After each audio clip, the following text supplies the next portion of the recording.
Less is more, and how giving up can give you greater returns.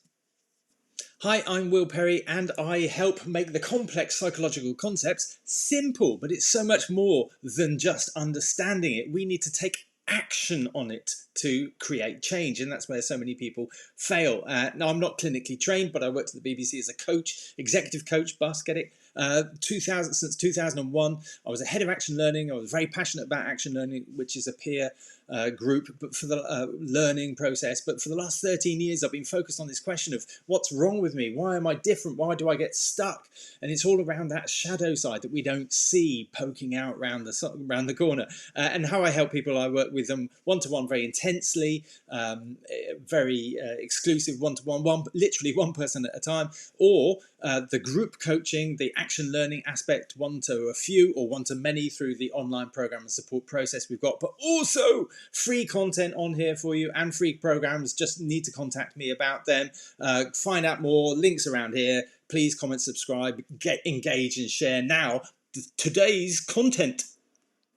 Awesome! Today's content. This is the content today. Less is more. What's less is more? So, less is more. So, stuff affects us so much. This stuff affects us so much. This stuff of low self-esteem, low self-worth, worry. What's wrong with me? Something wrong with me.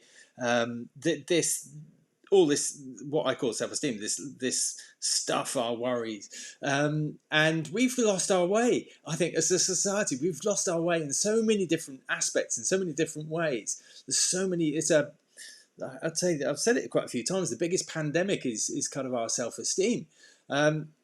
So less is more. That's my message today. Now you might know I've done quite a few videos on it recently about less is more, and I've given up alcohol quite a few years ago, and this is a time that many people give up alcohol, which is really cool, and something that I definitely suggest you look into even if you don't drink much alcohol, but definitely look into.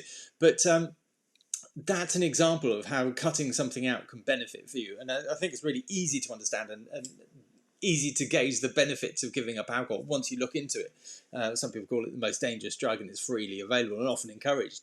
But why is we understand intuitively how kind of less equals more.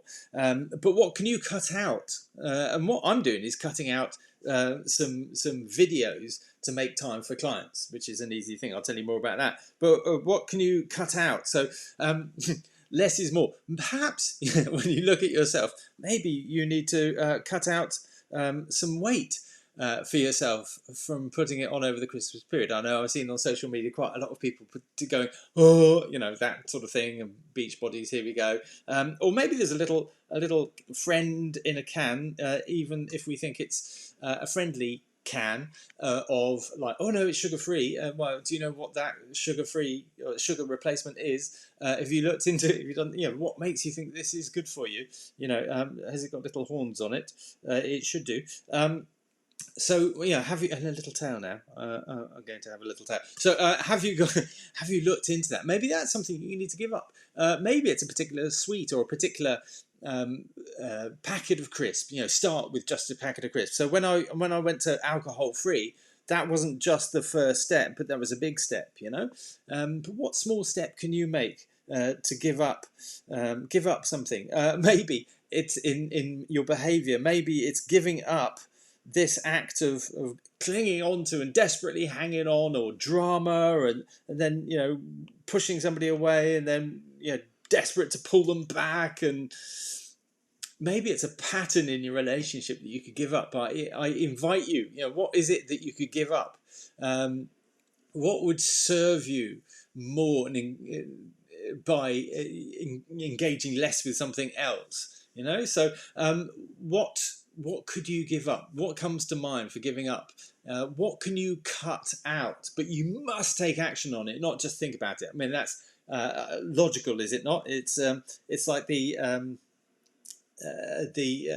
whole fitness industry. But to get to this buff thing, or to get to to solve the problem of the fact you have to build up muscle memory. And I think we all understand muscle memory. We have to go to the gym enough times that the muscles actually hold. And there's this thing called muscle memory, and that's in when things become a habit. You can just catch something. Literally, there's a muscle memory there.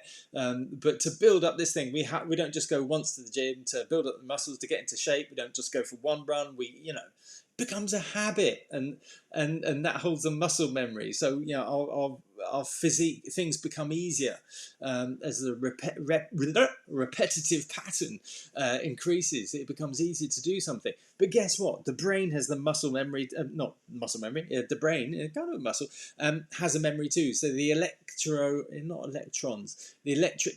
electrical pulses in the brain, they have a memory. There's a neuron pathway, a neurological pathway, that's the one, that they fire off, but there's a memory to them, and that's been proven, and that's an interesting thing as well. So if you want to change something in your life, maybe a pattern, maybe this kind of pattern, then you have to change the memory in your brain, which is quite an interesting thing to come across. So you need to train your brain like you train the muscles. So that's an interesting thing. So perhaps this time of year, you need to look at your muscle memory, you need to look at your brain memory, and then take action on it to build those muscles in the right way. So my invitation to you is, if you have kind of negative beliefs, that's the muscle memory. Maybe the muscle memory is the negative belief. Do you want to change that to do you want to keep it as a negative belief, or do you want to change it to a positive belief? So how do you change it to a positive belief? Well, that's kind of the whole point of what I do, and it's around the self-esteem and around this thing that we have, that we go, what's wrong with me? What is the question? Why am I so? How come I can't? What's missing? Why am I broken? Why am I? That whole question, and for me, a lot of the time, it comes down to this thing called self-esteem, and kind of this muscle memory in our brain, which is a negative belief.